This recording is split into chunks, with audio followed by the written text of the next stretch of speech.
Hello hi friends, అందరూ ఎలా ఉన్నారో కామెంట్ సెక్షన్లో కామెంట్ చేయండి. నేనైతే చాలా బాగున్నాను. సండే స్పెషల్ మీ ఇంట్లో ఏం వండుకున్నారో, ఏం టిఫిన్ చేస్తారో కామెంట్ సెక్షన్లో కూడా కామెంట్ చేయండి. నేనైతే ఇక్కడ దోశ బ్యాటర్ నానబెట్టుకున్నాను. నిన్న దోశ బ్యాటర్ అయితే ప్రిపేర్ చేసుకొని దోశలు అయితే వేసుకున్నా.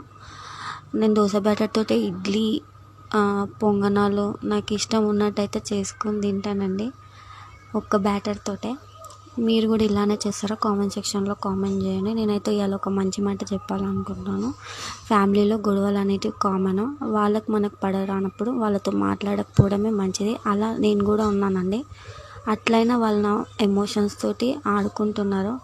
వాళ్ళని ఏమనలేకపోవడం కాదు, కానీ వాళ్ళని ఏమన్నా అనాలన్నా వాళ్ళ మీద రెస్పెక్ట్ అడ్డొస్తుంది.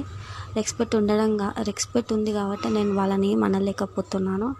వాళ్ళ అదే లీనియన్స్గా తీసుకొని నన్ను ఏడిపించాలని చూస్తున్నారు. సో అందుకని దయచేసి ఎవరు ఎమోషన్స్ తోటి అయితే ఆడుకోకండి, బాధ పెట్టకండి ఎవరిని. అట్లా వాళ్ళకి మనకు పడరానప్పుడు వాళ్ళతోటి దూరంగా ఉండడమే మంచిది. నేను అదే పని చేస్తున్నా, కానీ వాళ్ళు ఇంకా నన్ను బాధ పెట్టాలని చూస్తున్నారు. ఇక్కడైతే నేను దోశ ప్రిపేర్ చేసుకొని ఖుషీకి తినిపించుకుంటూ నేను తింటున్నాను. అయినా సండే ఈరోజు వర్షం మూవీ వస్తుంది జెమినీ టీవీలో. అది చూస్తూ ఎంజాయ్ చేస్తూ మేమైతే